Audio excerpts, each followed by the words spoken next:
Reynolds. In this class, we'll discuss design of an isolated square footing placed under a square column. So the problem statement is like this: design a square footing, size of column 450 into 450 millimeter. The column has transport load of 2000 kilonewton, SPCG 150, and UGM 20 and FE415. Now you write all this data given that load is 2000 kilonewton, column size and SPC, and we are assuming the data that the reinforcement diagram is 12 millimeter, the diameter of bars, and again effective cover is 60 millimeter. So minimum cover to reinforcement in footings is 50 millimeter. So we have taken effective cover as 60. That means 50 plus 12 by 2 is 56. So we have taken 60. Now the size of footing first we have to calculate, like we have discussed in rectangular footings. In square footing, the size of footing is we have to calculate by taking the total load, that is the live load plus 10% for this load of this self weight of the footing, as the size is not known. So it is generally 10 to 15% of the live load is being considered for the dead load. So total load is 2200 kilonewton. If you divide it by SPC, you will find the area. Now it is a square footing, both sides will be same. Take the square root. So it is coming 3.83, and we are providing 4 meter by 4 meter. So total area provided becomes 16 millimeter square, and this net upward pressure becomes load by this value 16 is 125 kilonewton per meter square, which is less than the SBC of soil at the first check. So this is less than the SBC. Now what is the net upward pressure? Now here he has multiplied 1.5. If you multiply the pressure with 1.5 here, again don't multiply for finding the ultimate moment and ultimate stress here. Don't multiply 1.5. Either you multiply 1.5 with the loading, or keep the loading same, and after calculating this your force bending moment, you can multiply 1.5. If you are multiplying 1.5 with the factor safety here, don't again multiply 1.5 to find the ultimate moment and ultimate shear, because this is now it becomes ultimate load or factor load. So the moment and shear force that will obtain, that will be factored bending moment and factored shear force. And if you not multiply 1.5 here, this will be simple load, and will find maximum bending moment, maximum shear force. Then multiply 1.5 to find the ultimate shear force and ultimate bending moment. So students may do mistakes here. So be careful on this part, whether you are multiplying 1.5 here or you have to multiply there. Now again, because it is a square section, as we have discussed the square section, so the projection on both sides will remain same. Like rectangular, we have the different kind of projections A and B along the length and breadth, but here both will remain same because it is a square column and square footing. If either of these rectangular, then it will different. If it is a rectangular column also, the projections will be different. So see what kind of columns and what kind of footings we have. So in the last problem we have seen this rectangular footing with the rectangular column, your square column with the square footing. But if you have a rectangular column with a square footing or square column with rectangular footing, then the A and B will be also different. So then 4000 is the length and 450 is the column. So by 2 will get the 1775 is the length of cantilever. And further here this your shear force and bending moment in both directions will remain same because the dimensions are same. So MUX, ultimate moment in x direction, y direction, is equal to either P into B into L minus L whole square by 8 or P into L into B minus B whole square by 8. Both are same. So now this is your bending moment, and for the FE415 M20 the R value is 2.76. So find the effective depth, which comes out with 327.13 millimeter. Now once you find this bending moment, then we'll find this depth. So depth is coming 327. That's the depth requirement from the bending criteria. Now you see the cross section we have taken here 4 meter 4 meter. So the critical section on both sides remains same, and the bending moment is calculated at the base of the column, as also discussed in the guidelines of the IS code 456. Now for 1 SCR, what you will do, again you have to take the distance d. See the figure, you are taking distance d from this face from the face of the column, taking d. So what is this distance? So this distance will be equal to your b minus b by 2, b minus b by 2 minus d. So 4 meter minus 0.45 meter by 2 minus the depth. So accordingly you have to find this shear force, and area will be again, this is b and this length, multiply area multiply with this ultimate load, you will find the tau vu value, ultimate shear. So P into B into L minus A by 2 minus D, or B minus B by 2 to D, both are same, they will give the same result.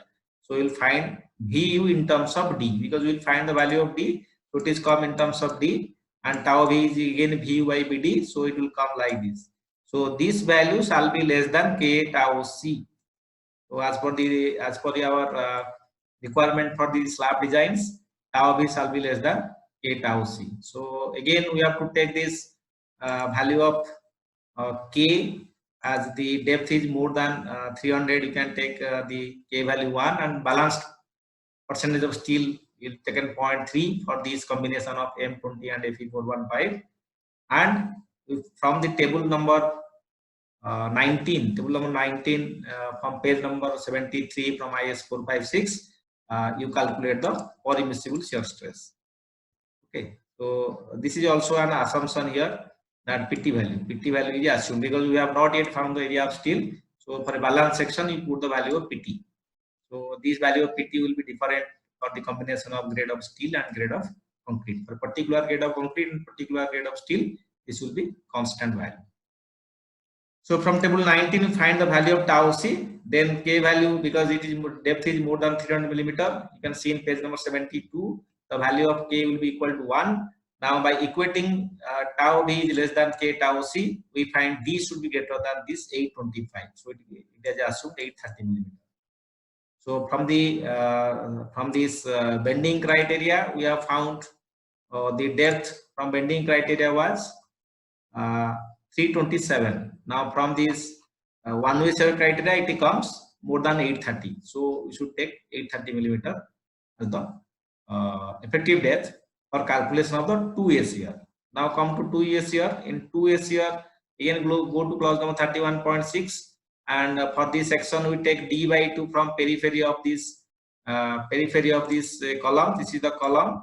So you take d by 2 from both sides. Okay, d by 2 and d by 2 on these sides. So you go to periphery. So your B0, the perimeter will be equal to B plus D, okay, multiply by 4, because all the sides are same. That is your B0, and this area shown will be equal to 4 into 4, B square minus B square, B plus D whole square.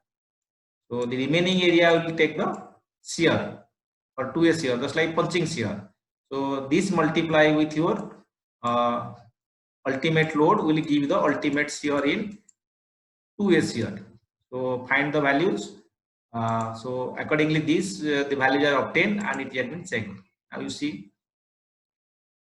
So B0 is equal to 4 times A plus D, and VU is equal to P into L into B. The same formula. So here A and A plus D. So that is the value of this your perimeter. So the square of this into B square, because B into B, L is equal to B. So we'll find the value of shear force. So from this shear force, you'll find the value of tau B, and then once you find tau B shall be larger than K tau C. You can see your clause number 31.6.3 under the checking for the 2A shear as prescribed by the code. Now tau C again for limit state is 0.25 root over FCK, and K is equal to 0.5 beta C. Beta C is the short side to long side of the column, so is equal to 1. So 1 plus 0.5 becomes 1.5. It is greater than 1. So you have to take Ks is equal to 1. So Ks you have to take is equal to 1 and find the value. Now tau B is coming less than K tau C. So it is safe in 2A shear. So the depth you have obtained from one way shear calculation is satisfying for 2A shear. So So if it will not satisfy, now the question comes to mind, if any case this tau b is not equal to Ks tau c, what will do? Then you have no other option, you have to increase the depth.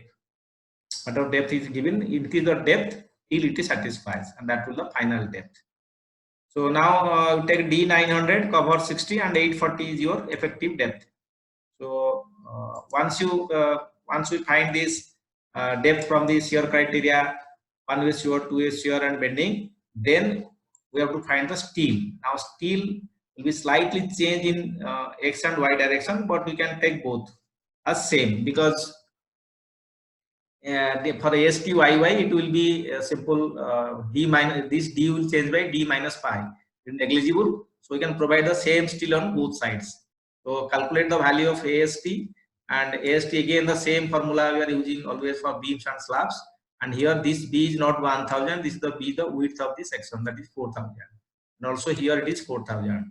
Whatever steel will obtain, that steel will find number of bars, and number of bars will be provided along the width, the entire width. So 20 bars means you have the 3000, suppose you have this 4000 is the width, so 4000 minus 60 on both sides as the cover, so it comes out to be 3880. So 3880 by 20, okay, so 2 will be 194, that is the spacing between the bars is coming, so it is sufficient spacing is there, and it is also within the 3D or 300 it will call slab.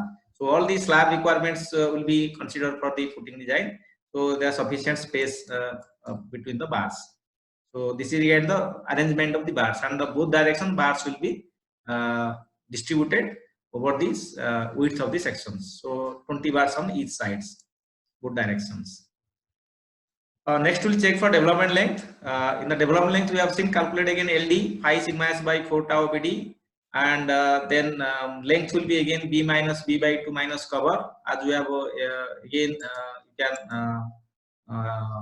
recall your section, and the critical section for development length we have already seen on this theory part that the critical section is the same as the section for bending moment. So what is the length available here, you have to calculate, and you subtract the cover, and this is your column size B, and total size is capital B, so B minus B by 2 minus cover is your length available, and this length must be greater than the development length. So you know how to calculate development length. The standard formula tau BD also can also be obtained from this table given for different grades of concrete, as we have already discussed, or you can see the bond and development length calculations has been uploaded in a separate video lecture, so you can follow that to get the details. Now once find the check for development length, then you have to transfer of the load at the base from column. So again plus 34.4, you can see your page number 65 something, page number 65. So the area A1 is equal to the area of this the bottom most of this pyramid or this cone of the pyramid, and that the split 1 vertical to 2 horizontal, so that is A plus 4D whole square. So A is the size of the column, and 2D 1 is 2 means the depth is D, so 2D 4D, so that comes out to be A plus 4D. So that you can also draw A plus 4D how it is coming. So let me again clarify that if it is your footing, then the load is dispersed in this direction like this, 1 vertical to 2 horizontal. So this is 2D, this is 2D, so this is A plus 4D whole square, and A2 is the area of the column, the square column, so 450 into 450, and the square root of A1 by A2 is coming more than 2, so you can take 2. Now the permissible bearing stress is equal to 0.45 FCK root over A1 by A2 for limit state method, and accordingly you calculate the value and check this bearing stress is less than the permissible stress. So this is detail of the design, so it is safe on this all the load transfer and development length. and now you have to draw the detailing. So detailing, like we have discussed in square footing, sorry, in a rectangular footing, the similar type in square footing, but in a rectangular footing you have a middle strip like that way, but here it is, but provided uniformly throughout the section. So 20 number 16 5 bars on this x direction as well as on the y direction. In the both direction they are remaining same, and the length is 4000. You can also draw a plan corresponding to this cross-sectional elevation. So with this we can conclude this lecture on this design of isolated square footing. So hope you have understood this design of these footings. Have a nice day.